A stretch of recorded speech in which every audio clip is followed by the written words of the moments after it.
Mesdames et messieurs,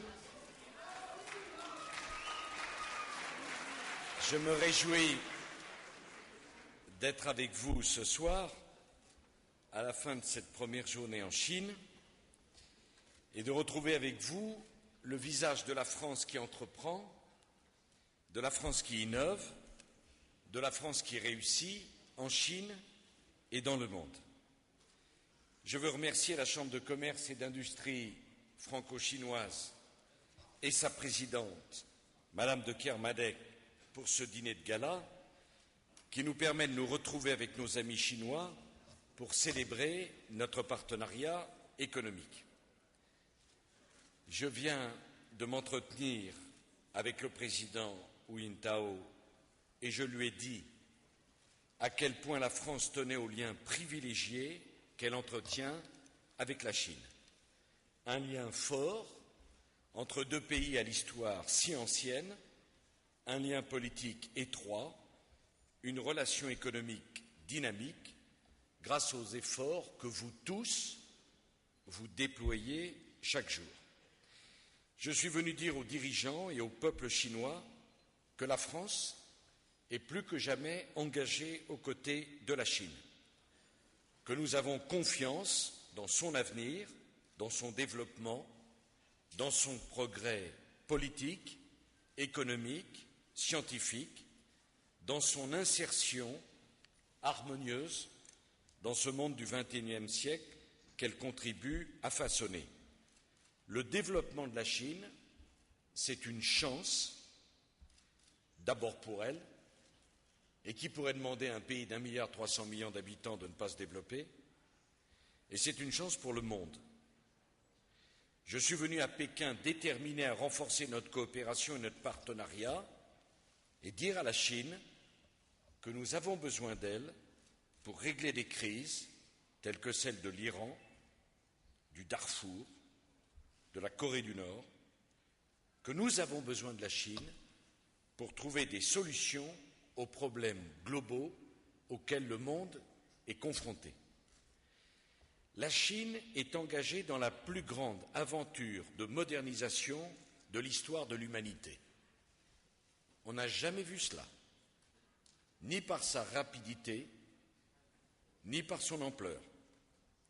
Ceux qui ont connu la Chine il y a 20 ans ne la reconnaissent pas.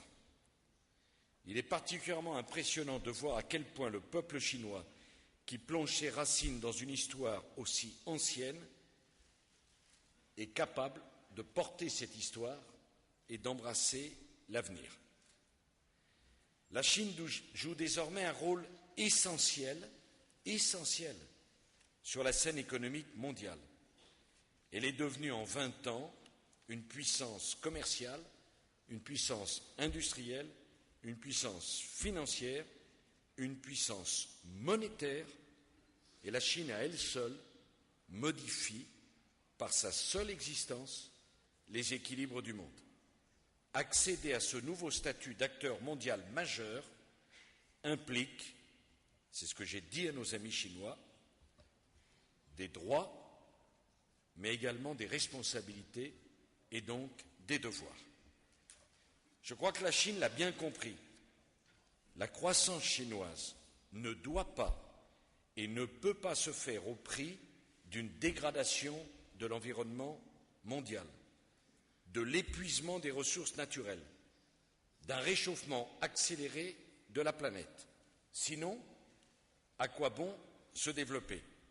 La question du développement durable n'est pas un gadget, ce n'est pas une étiquette écologique que l'on colle à certains projets.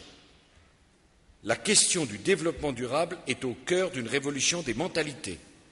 En France, autour de Jean-Louis Borloo et de Nathalie Kosciusko-Morizet, nous avons créé un grand ministère du développement durable.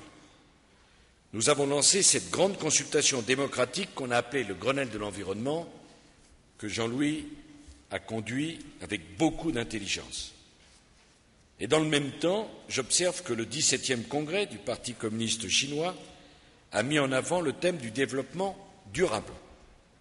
Je souhaite convaincre la Chine d'accorder à la question de l'environnement et du changement climatique une priorité comparable à la nôtre. D'ailleurs, la France sera beaucoup plus crédible pour être entendue qu'elle donne l'exemple et non pas le contre-exemple. Loin d'être une contrainte, le développement durable, la lutte contre le réchauffement climatique, eh bien, ce sont des opportunités de croissance et de modernisation. Nous devons, avec la Chine, relever le défi des matières premières. La Chine, à elle seule, représente aujourd'hui la moitié des importations mondiales de minerais de fer. Mais si elle suit le même mode de croissance que la Corée du Sud il y a quelques années, eh bien en 2020, ces importations seraient multipliées par 4. Quant aux importations de pétrole, elles seraient multipliées pour la Chine par 20 à la même date. Ce que cela veut dire, c'est que la Chine ne pourra pas se développer de la même façon que la Corée du Sud ou que la France ou la Grande-Bretagne en leur temps. Cela ne veut pas dire que la Chine se développera moins, ça ne veut pas dire que la Chine consommera moins, ça ne veut pas dire que les Chinois vivront moins bien, cela veut dire qu'il faut aider les Chinois à inventer dès le départ, dès la première étape, un modèle de croissance durable. Nous sommes tous face à cet extraordinaire défi. Et j'ai bien conscience que c'est un défi qui peut nous opposer ou c'est un défi qui peut nous unir. Eh bien, je veux dire que la France souhaite que ce défi nous unisse à la Chine. Nous aurons le même problème de ressources. Et les solutions, il va bien falloir les trouver ensemble.